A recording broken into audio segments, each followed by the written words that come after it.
Nació con un nombre tan largo que parecía una sentencia. María Antonia Alejandra Vicenta Elpidia Isidora Abad Fernández. Y sin embargo, el mundo la recordaría con dos palabras que suenan a neón y pecado: Sara Montiel. Ahora imagina el contraste, porque aquí empieza el vértigo. Una niña de posguerra, con polvo manchego pegado a los zapatos, termina caminando entre focos, humo de cigarrillos caros y miradas que la devoran. Y lo hace con una sola arma: la voz. Una voz que no canta, promete. Y esa promesa, si fallaba, la devolvía al mismo lugar del que había jurado escapar. Hay historias que nacen de un sueño. La de Sara nació de una urgencia, de un reloj invisible que nadie veía, excepto ella. En Campo de Criptana, la mancha no es un paisaje, es una prueba.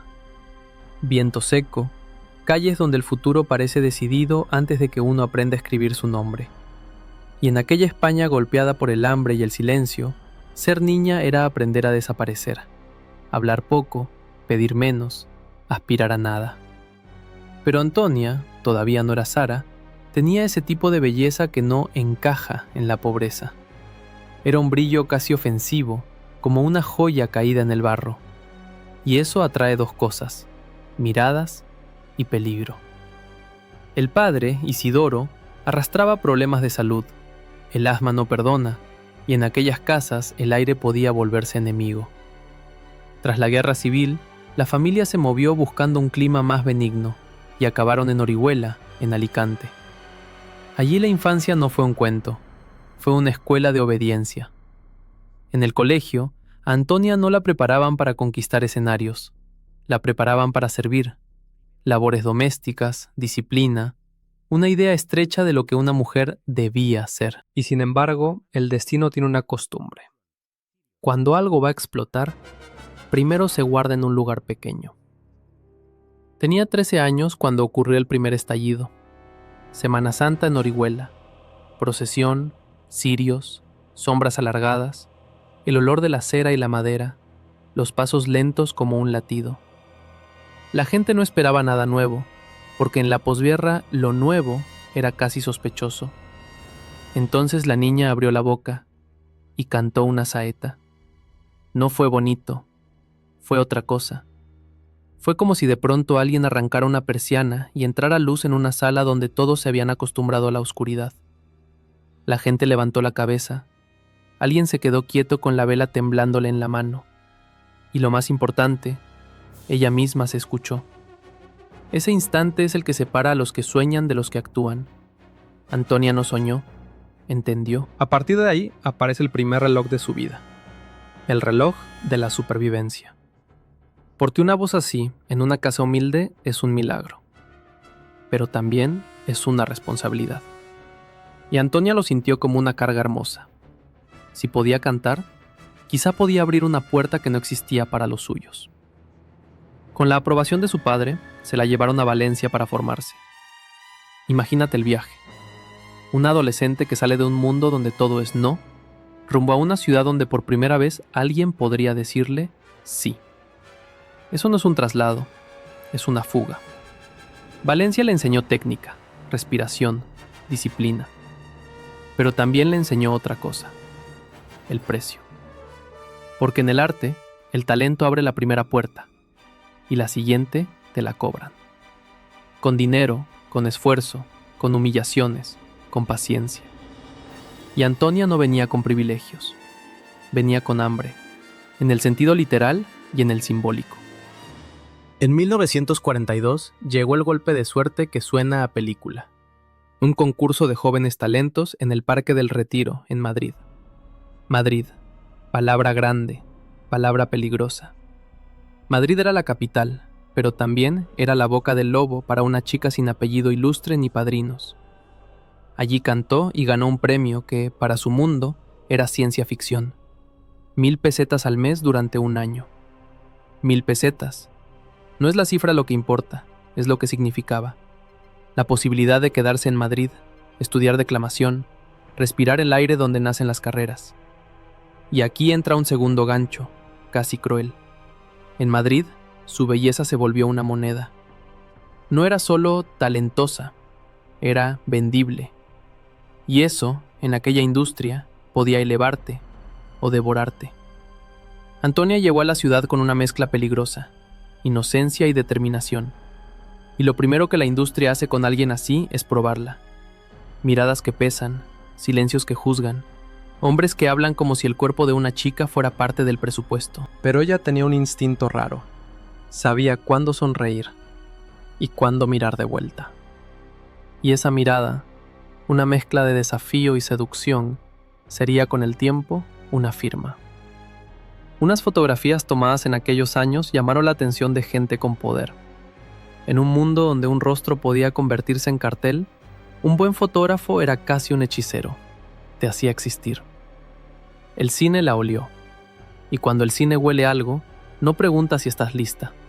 Te arrastra. Su debut llegó siendo muy joven, en 1944, en la película Te quiero para mí. No fue el tipo de entrada triunfal con música épica. Fue más bien como meter un pie en una puerta antes de que la cierren. Y ahí aparece el primer gran twist de su historia. Todavía no era Sara Montiel. Al principio, el nombre que llevaba era otro, una versión más correcta de sí misma. Pero en la industria, el nombre no es identidad, es estrategia. Aquí imagina la escena como un ritual. Un despacho, humo, un productor con prisa, alguien diciendo, ese nombre no sirve, no se recuerda, no vende. Y de pronto, la chica de la mancha ve cómo le cambian el destino con 2 palabras. El nombre, Sara, lo buscó ella misma, inspirándose en un eco familiar. Y Montiel, con sonoridad de tierra y leyenda, conectaba con la región cercana a su pueblo, los Campos de Montiel. No es solo un nombre artístico, es un disfraz brillante. Y los disfraces, cuando son perfectos, se pegan a la piel. Y así, casi sin ceremonia, nació Sara.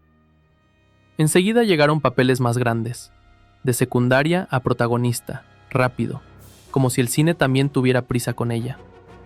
Actuó en títulos junto a actores reconocidos, y su rostro empezaba a repetirse en marquesinas, en conversaciones, en susurros. Pero el éxito temprano tiene un veneno. Te hace creer que ya llegaste, cuando en realidad apenas te dejaron entrar al edificio. Sara aprendió pronto el mecanismo cruel del estrellato. Hoy eres la promesa, mañana eres una más. Y mientras ella escalaba, escuchaba nombres alrededor, como campanas que marcaban amenaza. Entre esos nombres, uno se repetía con una musicalidad distinta, más luminosa, más oficial. Carmen Sevilla. No hacía falta que nadie dijera la palabra rival. La rivalidad en el espectáculo no siempre se anuncia, se instala. Es la comparación constante, el ¿quién es más? El ¿quién se queda con la portada? El ¿quién le cae mejor al productor? Y Sara, que era lista, lo entendió. No bastaba con trabajar, había que deslumbrar. Había que convertirse en algo que no pudiera reemplazarse. A finales de los 40, una película como Locura de amor le dio visibilidad y la colocó en otra liga. Ya no era solo una chica bonita que cantaba, podía ser una presencia magnética en pantalla, una mujer que tensaba la escena con solo entrar. Pero paradójicamente, ahí nació su insatisfacción. Porque España, en aquel momento, era un escenario con techo bajo. Sara quería aire, quería mundo. Quería el tipo de cine donde no te midieran por lo adecuada que eras, sino por lo imposible que resultabas. Y aquí el relato se acelera. Imagina su rutina como una carrera nocturna. Rodajes, pruebas, ensayos. Sonrisas en público, cansancio en privado. Aprender a moverse con elegancia aunque tengas el estómago encogido. Ella iba construyendo su mito sin saberlo todavía. Cada foto, cada frase, cada gesto, un ladrillo. Pero el verdadero motor era el tiempo. No el tiempo del reloj de pared, el tiempo de una mujer en una industria que decide, con frialdad, cuándo empieza tu decadencia. En aquellos años, el mensaje era brutal y simple. La juventud se gasta. Y Sara lo veía en los ojos de los demás, incluso cuando la halagaban. Había un aprovecha ahora escondido en cada elogio. Por eso, cuando llegó un punto de quiebre, tras films, experiencias, aplausos y frustraciones, Sara tomó una decisión que no era solo artística, era existencial. Después de trabajar en España y sentir que el molde le quedaba pequeño, miró hacia América como quien mira un océano y piensa, o salto o me apago. Aquí hay un instante cinematográfico.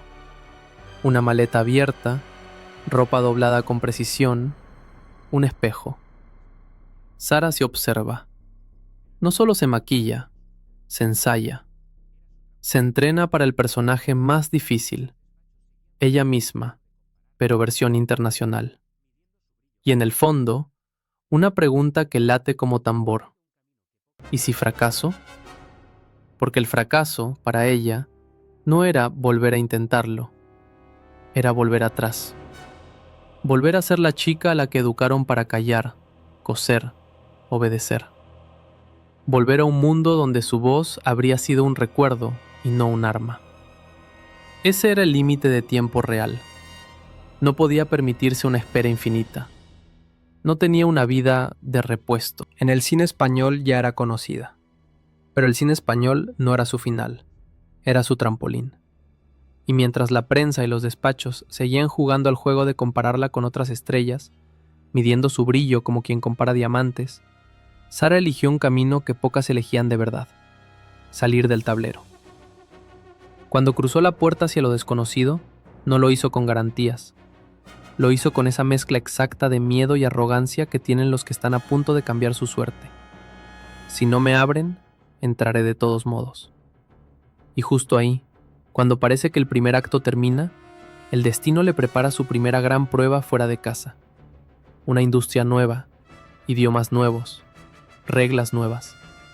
Y un detalle que lo cambiará todo. En América, Sara descubrirá que no basta con ser talentosa. Hay que ser leyenda. Y para convertirse en leyenda, a veces hay que perder algo por el camino. Cruza el océano y de pronto el aire cambia. Ya no huele a cera de procesión ni a camerinos de provincia. Huele a gasolina caliente, a perfume fuerte, a promesas hechas en voz baja. Y ahí está ella, con la maleta apretada como si fuera un salvavidas, mirando una ciudad que parece demasiado grande para una chica nacida entre molinos. Pero hay un detalle que convierte el viaje en una cuenta atrás. No viene a probar suerte, viene con un plazo, no escrito en papel, sino en miradas. En América, el tiempo no se mide en años, se mide en oportunidades.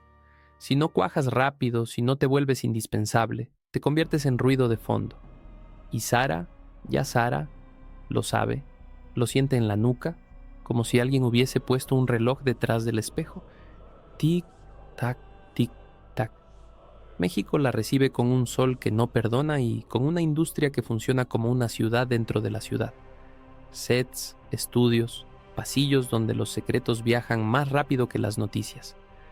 El cine mexicano de aquel momento no es un plan B, es un imperio. Aquí no basta con actuar, hay que imponer presencia. Y para una extranjera, la primera prueba es cruel.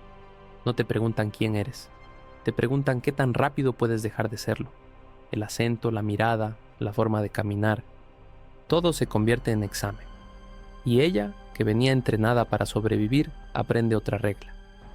En México no te regalan el lugar, te lo disputan como si fuera un trono. Ahí aparece la sombra del primer gran rival fuera de España.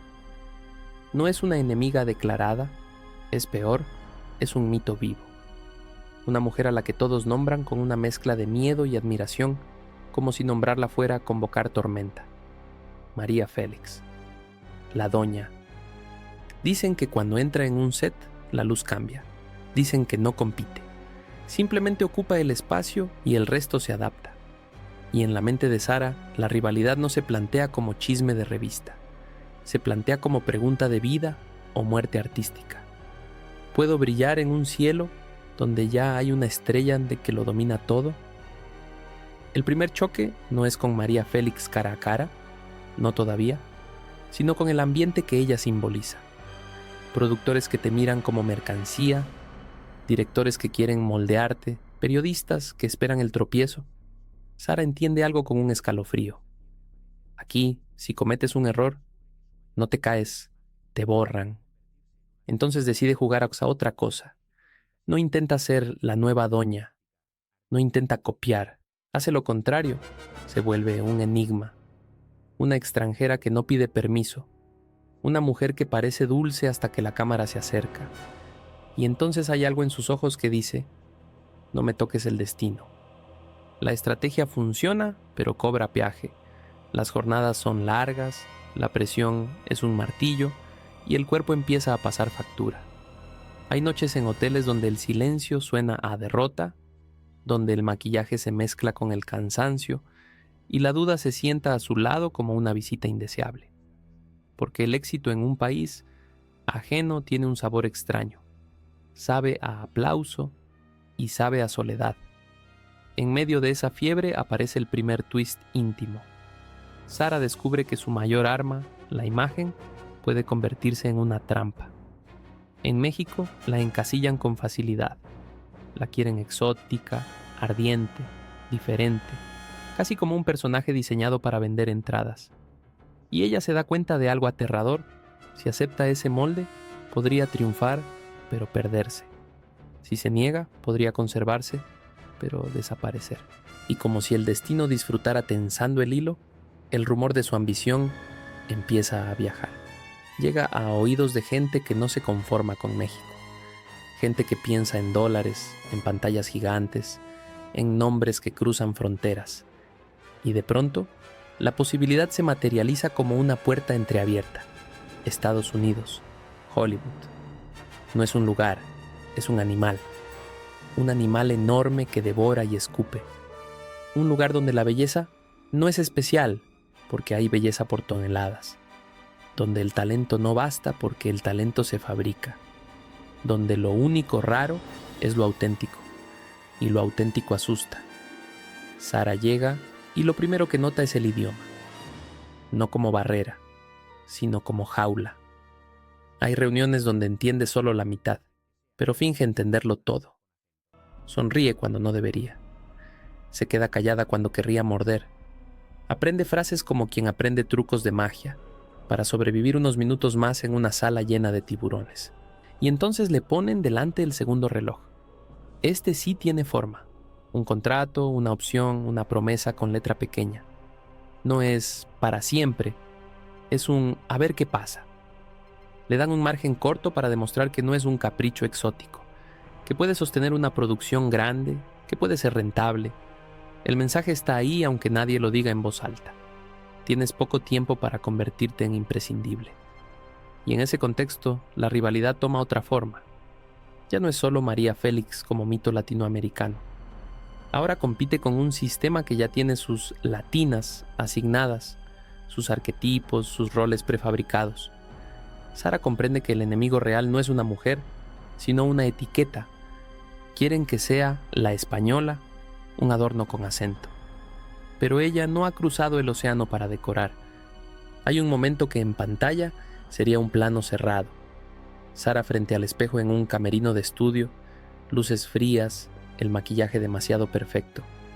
Se mira y por un segundo no se reconoce, y ahí se promete algo que la cambiará todo. Si tengo que romper algo para entrar, lo romperé, pero no me romperán a mí. Los rodajes llegan, y con ellos el fuego real. Grandes actores, equipos enormes, cámaras que parecen armas. El set de una película del oeste, polvo que se pega a la piel, caballos, disparos de utilería que suenan como truenos. Ella, en medio, intentando que su presencia no se diluya. En España la cámara la miraba con familiaridad. Aquí la cámara la evalúa con frialdad. Aquí la cámara no se enamora. Te pone a prueba. Sara empieza a ganar terreno. No porque hable perfecto, sino porque tiene algo que atraviesa el idioma. La electricidad. Esa forma de estar en escena como si estuviera a punto de hacer algo prohibido. Pero cada paso adelante despierta resistencia. Hay gente que sonríe por delante y apuesta por su caída por detrás. Porque así funciona Hollywood. Te invitan a la mesa, mientras esconden el cuchillo.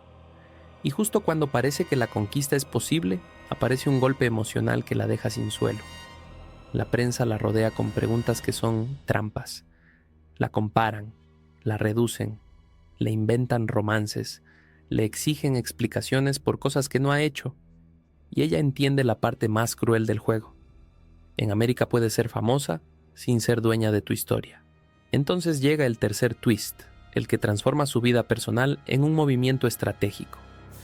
En ese mundo conoce a un hombre mayor, curtido, con autoridad de director y mirada de quien ha visto demasiadas batallas. Anthony Mann. No es un flechazo de película romántica, es una alianza con tensión. Él representa acceso, estructura, una autopista en un sistema donde ella todavía camina por callejones. Ella representa chispa, riesgo, un tipo de magnetismo que no se aprende en ninguna escuela. Se casan. Y el matrimonio se convierte al mismo tiempo en escudo y en jaula. Aquí el relato se vuelve más oscuro, porque el poder siempre exige algo. Con Mann, Sara se mueve con más facilidad entre proyectos, pero también queda pegada a una narrativa que no controla del todo. La esposa de, la protegida de, y para una mujer que se ha construido a sí misma con uñas, esa sombra pesa como una traición a su propia leyenda. Mientras tanto, al otro lado del océano, España sigue girando, y su nombre empieza a sonar como un eco. Allí, la rivalidad antigua, la comparación con las estrellas nacionales, no se ha apagado. Al contrario, crece. Porque su ausencia crea un espacio que otros ocupan. Y el público, caprichoso, aprende rápido a adorar a quien ve cada semana en los cines. Sara siente el peligro. Si se queda demasiado tiempo fuera y no rompe Hollywood del todo, podría perder su lugar en casa. Es un dilema con dientes. Si vuelve pronto, parecerá que huyó. Si se queda, podría convertirse en una promesa que se enfrió. Y aquí el suspense se concentra en una decisión que no parece dramática, hasta que lo es, regresar a España. No como retirada, sino como ataque, como quien vuelve al tablero con nuevas armas. Porque Sara comprende algo que cambia el rumbo.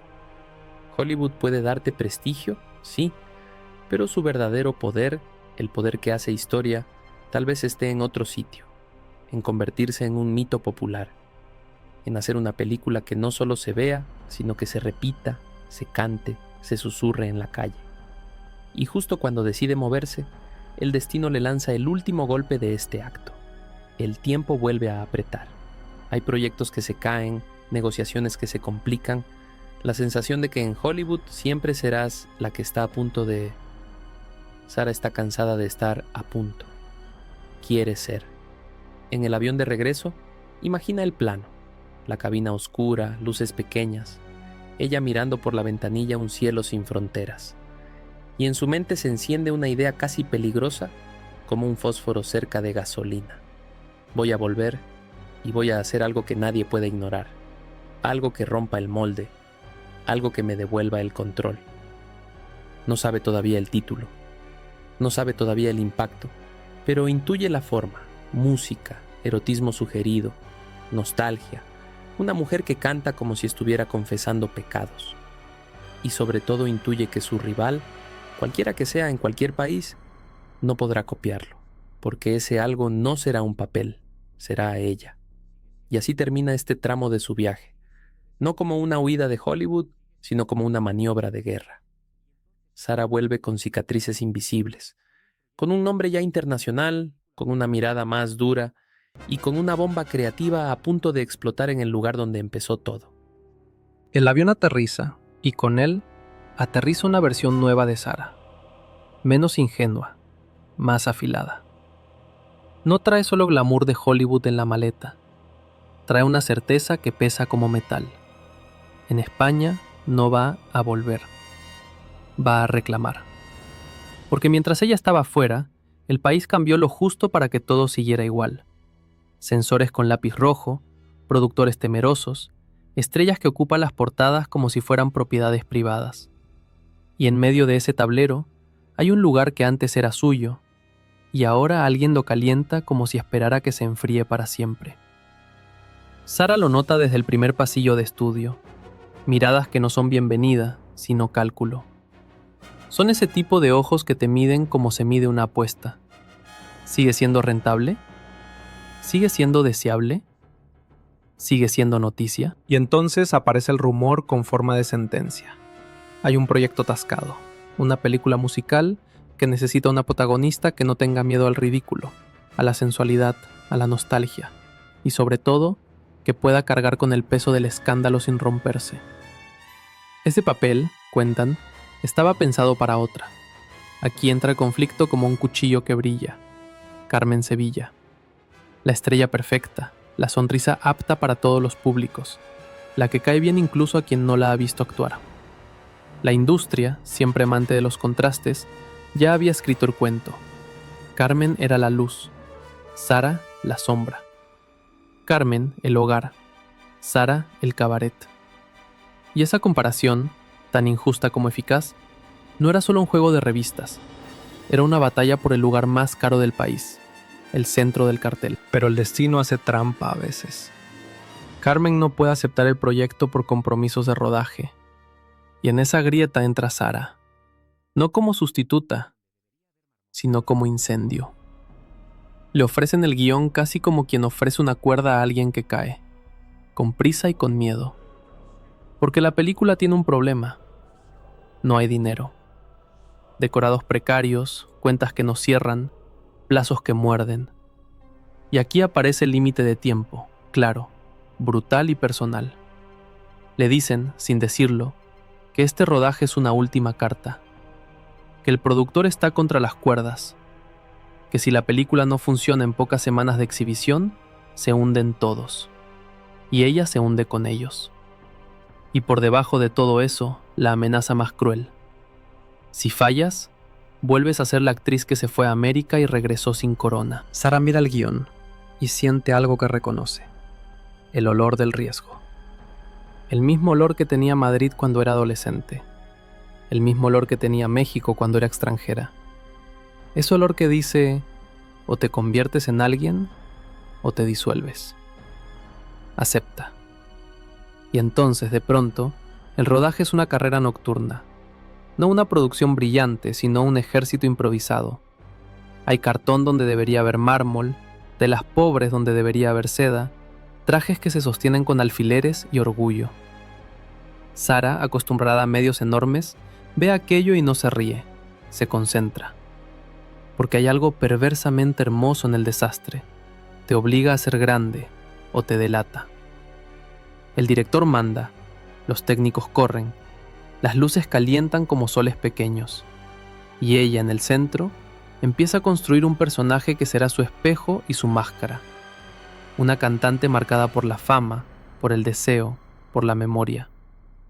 El tipo de mujer que puede entrar en un salón y sin tocar a nadie, provocar que alguien recuerde un pecado. Y en ese proceso ocurre el primer giro que cambia el cine español. Sara canta con su propia voz. En aquel tiempo lo habitual era que una actriz interpretara una canción y otra persona la cantara en secreto. Voces anónimas escondidas detrás del brillo. Era el truco aceptado.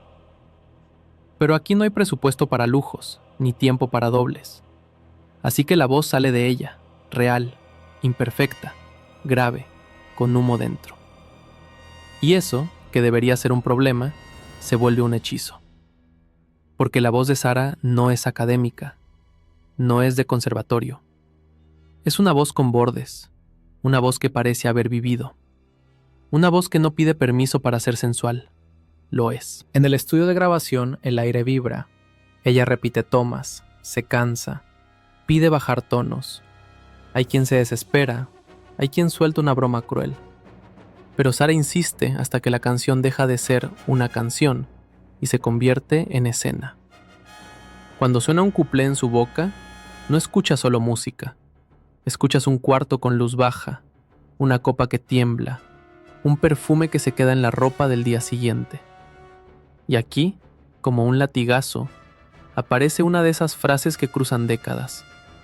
Alguien, una diva antigua, llega a despreciarla diciendo que tiene voz de sereno. ¿Y sabes qué hace Sara con eso? Lo convierte en ventaja.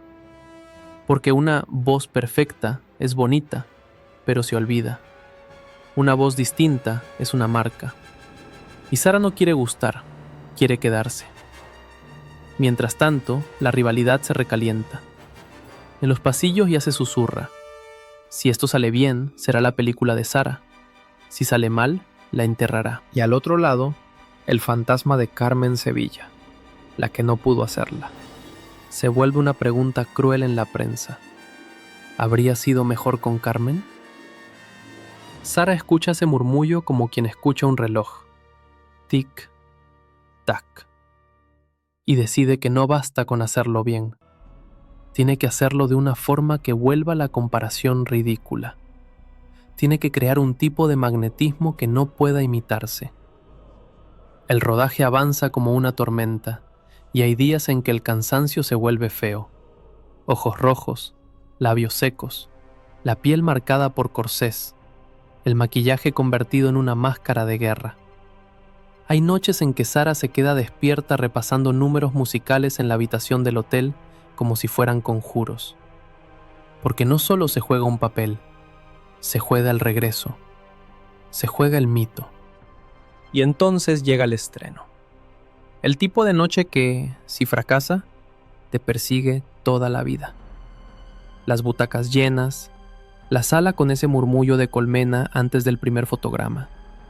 Sara, quizá lejos, quizá sin saber todavía el tamaño de la explosión.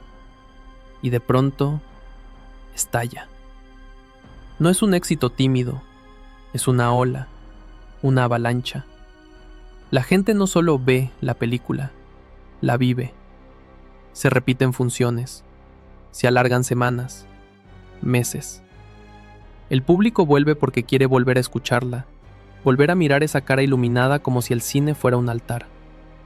Los temas se tararean en la calle. En casas donde nunca se hablaba de deseo en voz alta, de repente se canta con media sonrisa.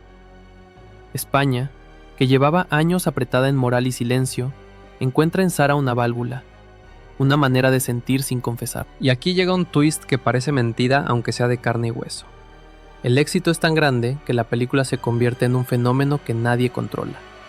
Hay líos legales, querellas, discusiones que amenazan la exhibición, y aún así, la fuerza del público empuja como un río.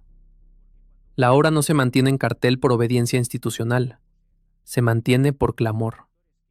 No es la industria quien decide que Sara reina, es la masa, y cuando la masa decide, hasta los despachos tiemblan.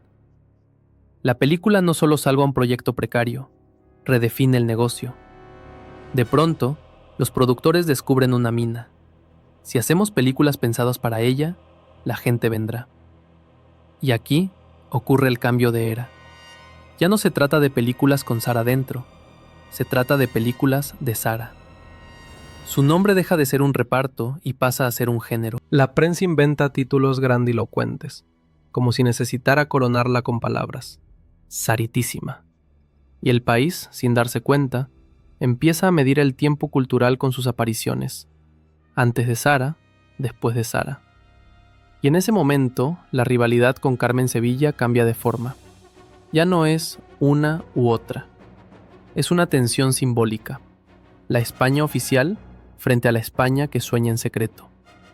Carmen puede ser adorada, sí, pero Sara se vuelve inevitable. Y eso duele más. Y como si el destino quisiera apretar todavía más el nudo dramático, llega la segunda gran pieza, casi pegada a la primera. La violetera. Otra vez el perfume de época, otra vez canciones que suenan a memoria prestada, otra vez la cámara enamorada de ella. Pero ahora Sara ya no es una apuesta, es una inversión segura.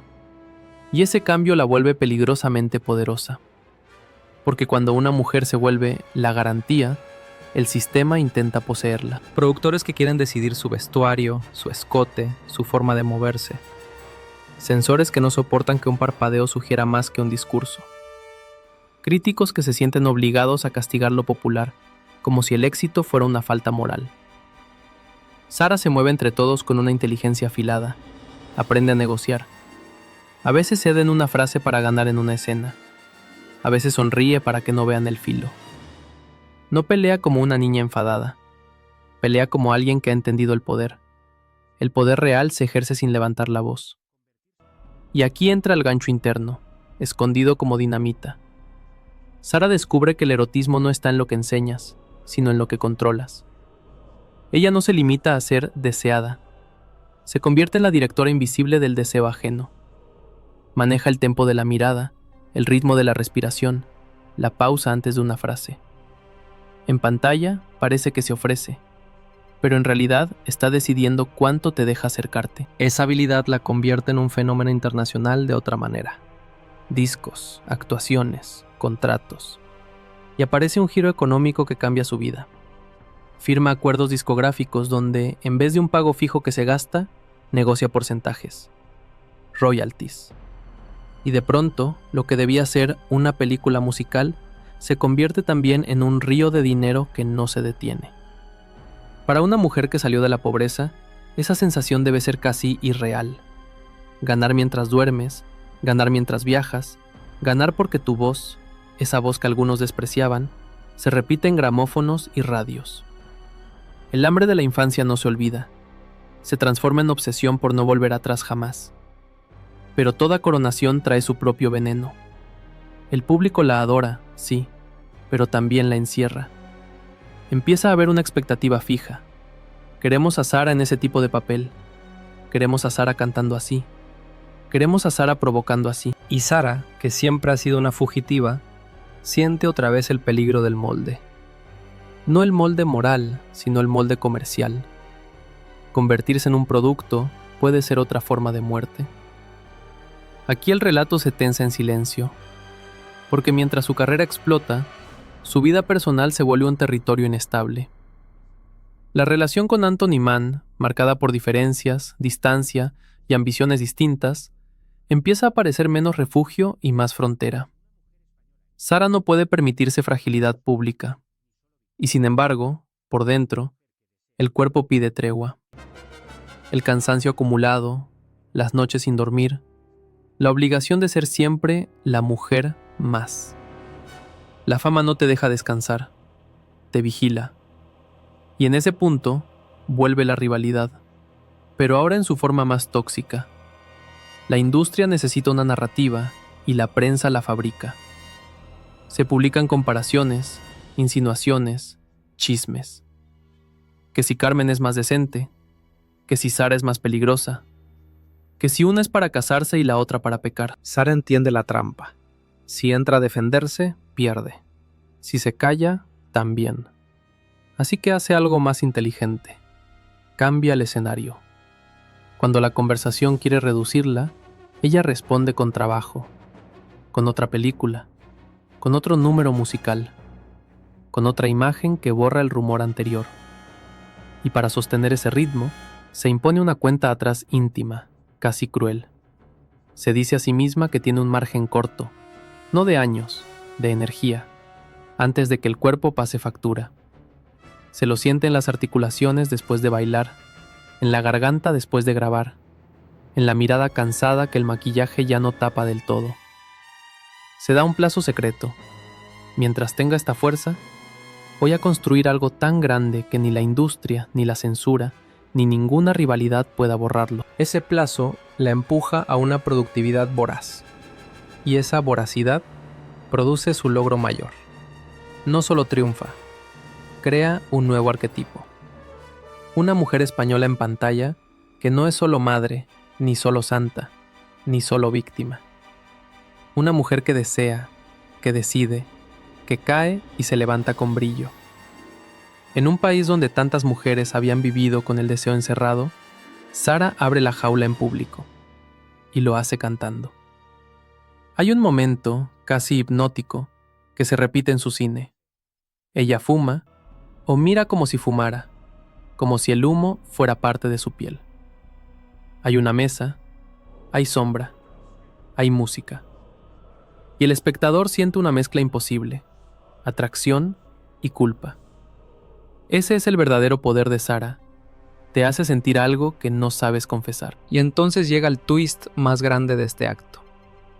El mismo sistema que intentó encasillarla se rinde y empieza a construirle templos. Le ofrecen contratos mejores, se convierte en una de las figuras mejor pagadas. Los proyectos nacen para ella, alrededor de ella, como si el cine fuera una órbita y Sara el planeta. La amenaza de Carmen Sevilla deja de ser amenaza directa, se convierte en espejo constante. Y ese espejo, lejos de romper a Sara, la afila. Porque cada vez que la comparan, ella responde con una escena que no se parece a ninguna. Pero el éxito absoluto siempre deja una pregunta venenosa. ¿Qué viene después? Cuando ya eres mito, el siguiente paso no es crecer, es resistir. Resistir al desgaste, al aburrimiento del público, a la llegada de nuevas caras que prometen juventud más barata. Y Sara, que entiende la crueldad del tiempo, empieza a mirar más allá de la pantalla. Empieza a pensar en su propia leyenda como algo que hay que dirigir, antes de que otros la dirijan por ella. Y justo ahí, en la cima donde todo parece triunfo, aparece una sombra nueva, el futuro. Un futuro que no pregunta si estás lista. Un futuro que trae cambios de gustos, cambios de moral, cambios de industria. Sara siente el viento cambiar, y por primera vez, el reloj que siempre había sido su enemigo se convierte en una alarma. Tic, tac. No para huir, sino para prepararse. El problema de tocar el cielo es que, desde allá arriba, se escucha el rugido de lo que viene a reemplazarte. Sara lo percibe antes que nadie. No porque sea pesimista, sino porque ha aprendido a oler el cambio como se huele una tormenta. Primero un silencio raro, luego un viento distinto, y de pronto, el mundo que te adoraba empieza a mirarte con la curiosidad cruel con la que se mira un monumento. Qué bonita, qué antigua, qué lejos queda. A finales de los 60 y entrando a los 70, España se está tensando por dentro. Hay un país oficial, cauteloso, rígido, y un país que quiere romper el corsé. Y ese choque anuncia algo que va a arrasar con todo. Una nueva forma de vender deseo. Ya no el deseo insinuado, elegante, con humo y sombra, sino el deseo exhibido, frontal, sin metáfora, como un golpe en la mesa. Y ahí aparece la nueva rivalidad, más salvaje que la anterior. Ya no es la comparación Sara versus Carmen, como dos estilos de estrella. Ahora el enemigo es el tiempo hecho carne, con nombres jóvenes y titulares rápidos. El mercado empieza a enamorarse de una sensualidad distinta, más explícita, más barata de fabricar, y la prensa se vuelve adicta a eso. Sara observa cómo suben otras, actrices del destape, portadas con piel al sol, escándalos que se venden por kilos. Entre esos nombres, uno se repite como una provocación: Bárbara Rey, una figura que encarna lo nuevo, lo descarado, lo que a los productores les parece más sencillo de monetizar. Y la tensión no necesita un duelo directo para existir. Es una pelea por el centro del foco. ¿Por quién define la fantasía del país? Ahí Sara entiende la amenaza real. Su sensualidad siempre fue poder porque era control. Si el mundo cambia hacia un erotismo sin control, ella corre el riesgo de quedar como la insinuación de antes. Y esa palabra, antes, es un veneno.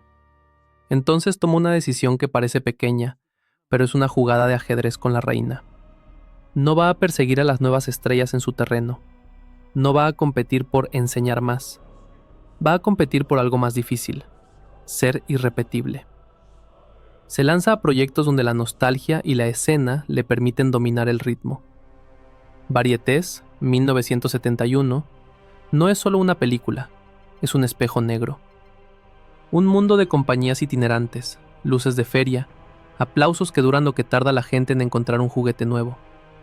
Y dentro de esa historia, la rivalidad se vuelve metáfora brutal. Una diva veterana que se aferra al trono mientras una joven espera su oportunidad. Como si el guión estuviera escrito por el propio miedo de Sara. Porque lo que el público quizá no ve, es lo que ella sí siente. El cuerpo empieza a hablarle en un idioma que no acepta discusiones. La garganta se fatiga más rápido. Las madrugadas pesan. Los focos queman distinto. Y sobre todo, la industria deja de prometer eternidad. Ahora promete temporadas. Ahí surge su límite de tiempo más íntimo y más feroz: la maternidad. Durante años, Sara ha sido la fantasía de un país, la voz de muchas mujeres y el deseo de muchos hombres. Pero ella quiere otra cosa, algo que no se compra con entradas. Quiere ser madre.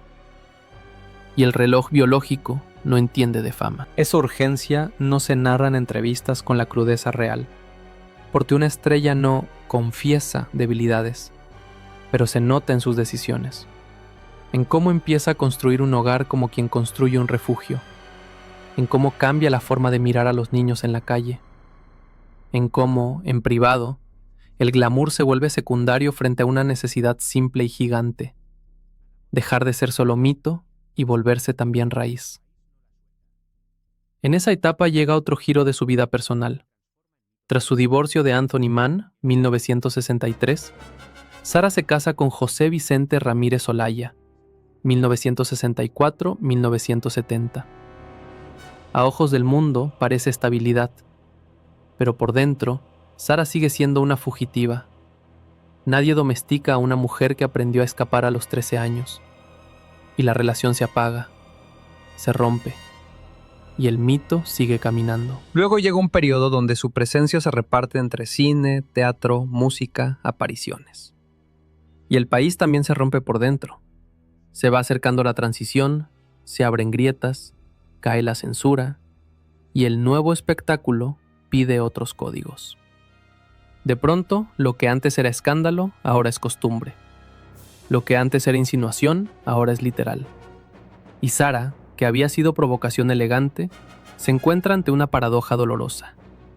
Ha ganado la batalla cultural, pero la victoria ha cambiado el campo de juego.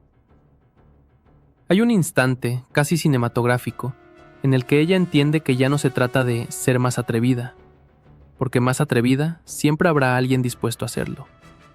Se trata de conservar lo que la hizo única, la magia de sugerir sin entregar todo. Esa magia exige un tipo de público dispuesto a escuchar, y el mundo, por un tiempo, parece preferir gritar. Y ahí viene su retirada parcial. No como una derrota, sino como un gesto de dignidad peligrosa. La estrella decide no dejar que la conviertan en parodia de sí misma. Después de 5 almohadas para una noche, 1974, se aparta del cine de manera significativa. Muchos lo interpretan como decadencia. En realidad, es estrategia. Si el escenario se vuelve indigno, ella cambia de escenario. El teatro musical aparece como refugio y como trinchera. Ahí, en vivo, no te pueden editar. No te pueden reducir a un titular. Ahí, si el público se emociona, es porque tú lo provocas sin intermediarios. Y Sara, que siempre supo dominar el tiempo de una mirada, aprovecha ese espacio para mantenerse viva en la sangre popular sin obedecer a la moda del desnudo como mercancía. Pero el país no la suelta. Porque una estrella así no se jubila. Se transforma en mito doméstico, en frase hecha, en imitación en una fiesta, en nombre que se dice con sonrisa. Y la televisión, ese monstruo de los nuevos tiempos, empieza a reclamarla. Entonces llega otro twist que nadie habría escrito en su guión de los 50. Sara aprende a ser también personaje de sí misma. A veces aparece en entrevistas y programas con un tono que descoloca, mezcla de diva intocable y mujer de barrio que sabe reírse. Y esa tensión provoca algo extraño. Hay quien la idolatra más y hay quien la ataca con más saña. Porque cuando el mito se humaniza, algunos se sienten traicionados. Otros, en cambio, se sienten por fin cerca. La rivalidad con las nuevas estrellas no desaparece. Muta. Ya no es una pelea por un papel o por una película, sino por la atención cultural, por quién gobierna la conversación. Cada semana aparece alguien nuevo, más joven, más ruidoso, más inmediato. Y sin embargo, Sara tiene un arma que los demás no tienen: memoria colectiva. La industria puede fabricar la nueva sensación en un mes, pero no puede fabricar 50 años de eco. En 1979 se casa con José Tous Barberán, un abogado y periodista que se convierte en compañero, sostén y durante años una especie de puerto. Y aquí se activa el corazón de su segunda vida. La maternidad llega por la vía que muchas mujeres han tomado cuando el reloj aprieta y el destino no concede. La adopción. Entra en su vida Thais, nacida en 1979, y más tarde José Zeus, 1983. Y de pronto, la leyenda que aprendió a seducir a un país entero se enfrenta a un reto más grande que cualquier escenario. Una niña que llora a las 3 de la madrugada, un niño que enferma, una casa que ya no gira alrededor del foco, sino alrededor de una respiración pequeña.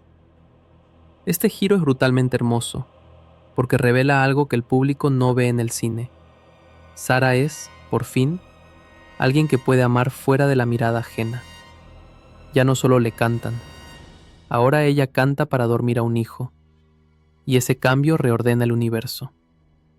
Pero la vida, como siempre, cobra. En 1992 muere José Tous, y Sara queda con un vacío que no se maquilla. La diva sigue existiendo, sí, pero ahora vive con una herida silenciosa, con la responsabilidad sola, con el miedo nuevo de no fallarles a los niños. Y ahí aparece una tensión distinta. Ya no compite por portadas, compite contra la sombra que deja el duelo, contra el cansancio, contra la sensación de que el mundo te exige brillo incluso cuando estás rota. Y aún así, vuelve, porque Sara no sabe no volver. En los años 90, la televisión la convierte en ícono de otra forma. Su mera presencia es un evento. La invitan como si invocaran un espíritu. Y ella, consciente de que cada aparición puede ser una última carta, juega con su imagen. A veces exagera, a veces se protege, a veces se ríe. El público joven descubre a Sarita como un fenómeno pop antes de que existiera el concepto. Se vuelve símbolo de exceso, de glamour antiguo, de una España que ya no existe. Y por eso mismo fascina. En esa época, la rivalidad con lo nuevo se vuelve casi surrealista. Ya no compite con una actriz concreta, sino con la velocidad de Internet, con la cultura de lo instantáneo, con la crueldad del meme. Y sorprendentemente, Sara también gana ahí, porque su personalidad es tan potente que la ironía no la destruye, la amplifica. A veces la caricatura, en lugar de matarte, te inmortaliza. Y ella lo entiende. Si no puedes impedir el ruido, conviértelo en música. Luego llega un giro final que divide al público y aviva titulares. En 2002, se casa con Antonio Hernández, un cubano mucho más joven. La prensa se lanza como un animal hambriento. Otra vez la moral, otra vez el dedo acusador, otra vez el juicio disfrazado de curiosidad. ¿Por qué lo hace? ¿La usan? ¿Está sola? Y Sara, que a estas alturas ya sabe que la gente no pregunta para saber, sino para confirmar sus prejuicios, vuelve a hacer lo que siempre hizo. Mira a cámara con ese brillo insolente que parece decir: mi vida no es vuestro tribunal. Ese matrimonio dura poco, termina en 2005, y ahí se cierra el círculo de una verdad incómoda. Sara nunca fue una mujer hecha para la calma. Buscó amor, sí, buscó compañía, sí, pero su naturaleza era otra, la intensidad.